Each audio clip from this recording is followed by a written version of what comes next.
again and welcome to Sullivan's Farm. What I'm going to cover briefly in this video are some of the Department of Agriculture schemes that I'm involved in on the farm. I'm trying to figure out which are a good fit, which aren't a good fit, and which are of benefit to me as well. A spoiler alert, I suppose, should be that I'm no millionaire, and I think any regular farmer is very unlikely to be a millionaire out of any of these schemes too. But sure, look, we'll have a look at them. Hopefully people will find it of some use. The first one then, and I suppose the main one for everyone, is the basic payment scheme, or the single farm payment, or whatever it's going to be called in the new cap. Is it Bliss or Biss or whatever, something like that.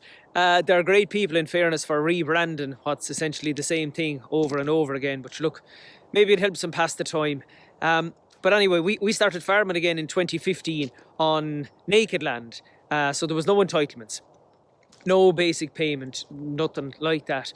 We bought entitlements over the years then, and they cost about twice the value, or just over twice the value of what they were worth. They were low value ones, they were below the national average, and in their third year then, so the first 2 years of getting those were paying back what we paid for them. The third year then we started to generate an income from that. We were back in the black, I guess, again. Because they were low value and because they're below the national average, we're going to benefit a small bit from convergence this time around, or front loading, or whatever way they're going to work it. But it's not huge money either. I think by 2027 we might be up maybe €1,000 a year based on what we're getting now. So look, I'm not going to go into the full financial details. You wouldn't know who'll be watching. Suffice to say, we're submitting 11 hectares on the area aid form. We've low value entitlements. They're below the national average. You can nearly kind of work out yourself then that we're not going to be going on any foreign holidays or buying new Fendt tractors or any the other kind of fancy brand of tractors anytime soon, based on our basic payment scheme, our single farm payment, our Bliss. The next scheme I'm involved in is the calf weighing scheme, the dairy calf to beef scheme, or whatever it's called. That's where I weigh these lads and lassies every September, or their equivalent every September, and we upload the weights to the ICBF website, and you get €20 per animal, which wouldn't pay for a half bag of milk powder for them, or it wouldn't buy 2 bags of cubes for them. But your look, tis still a step in the right direction. And it makes me weigh them as well, which is very useful information. The average this year was 176 kgs, which is about 20 kgs ahead of where it was last year. Now, admittedly, some of them were bull calves this year. There was no bull calves last year, and they might be slightly older, but there's not a huge amount in it there. But I guess what I'm allowing it to tell me is that I got the rearing and the weighing and off milk a little bit better this year than I did in previous years. I tend to do it slowly now, which I've been following the industry advice up to now, and kind of weighing them over the space of 5 or 6 or 7 days.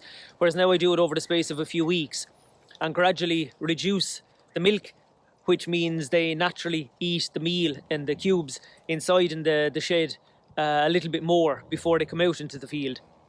They did that this year. I could see in the amount of cubes I was buying. And then when they came out, they continued eating that. So the meal intake is a bit higher, and they're doing better. So that's useful information for me. I'll weigh them again next March, say before they go back out on grass, and that'll tell me then whether I got the feeding routine some way right, or half right, or completely wrong, or maybe 100% right over the winter as well, and if I need to tweak something. But I think weighing them at those kind of times of the year gives you an awful lot, or certainly for me, it gives me an awful lot of useful information. The €20 is handy, but the information is even more important for me.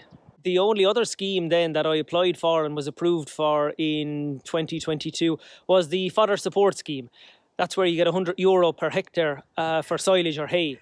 And I cut 11.5 hectares in 2022, and I got the maximum payment then, which was for 10 hectares of €1,000. So that was handy. It's gone straight to the contractor bill and the fertiliser bill, but it's some small bit of a help as well. As far as I know, the same scheme is there in 2023 and I've already applied for that. I plan to cut the same amount, 11.5, 12 hectares again, between first and second cut. What I'm hoping to do maybe in 2023 though, is make less silage. I'll cut the same amount of ground, but I'm going to spread a little bit less fertiliser next year. Hopefully reduce the fertiliser bill and then just keep the pressure off the soil a little bit. I've already sold some of the excess silage bales. I've had a few phone calls from people asking if I have any more to sell. I probably will. I just don't know how many yet. But between the first and second cut in 2022, I made, I think, about 220, 230 bales. 150 will probably do me between Wainlands and store cattle. Like I'll know more after this winter. But the plan is to cut the same amount of ground, maybe with a smaller crop, and then not be selling silage, or not growing it in the first place, and then selling it and seeing the minerals and the nutrients going out the gate. Now, there's a couple of quid coming in for it, but I'd prefer to put the soil and the ground under less pressure. So we'll see how that goes. I'm just back at our dwelling house now. I'm going in for a quick cup of tea, so apologies if you hear the dogs barking in a minute. The other scheme I looked at recently was acres, as the various actions were drip fed to the media over the past few months. I looked at each of them. I looked at the money involved, and I looked around the farm to see if there was a natural fit for any of them, as I saw it, and there wasn't really. I could have put up a couple of bat boxes and other bits and pieces like that, but €70 for a few bat boxes now didn't strike me as much of a good idea. When you have to engage with an advisor to draw up the plan and they're all under pressure apparently, and then he has to come back out or she has to come back out and score you again, all that kind of stuff, and that's ever before you look at the audit of it and the inevitable delay in getting the money out of it as well. So I just thought it's just not worth it. So I didn't engage in that. Look, just before I head into the tea then to our dwelling house, that's kind of it. They're the schemes I'm involved in. The one I'm not involved in, I need to sort out the quality assurance scheme as well. I have a couple of bits to do for that before I apply. All going well next April or May. The other one then that's in the back of my head is the equivalent of the BDGP or LBGQ, whatever it is called. I don't know if I, as a new entrant, would be eligible for it. I think there's talk of a reference year or reference years over the past couple of years. And I suppose that reflects maybe the thinking in Dublin that people are getting out of sucklers and God forbid anybody is getting into them. So look at if it gives somebody a heart attack up there by me breaking the mould, so be it. There's no harm to rattle up the cage the odd time there too. So thanks a million for watching and liking and subscribing. If you have any comments on any of the schemes or things I should be looking at or shouldn't be looking at, throw it into them below. And thanks a million. Good luck.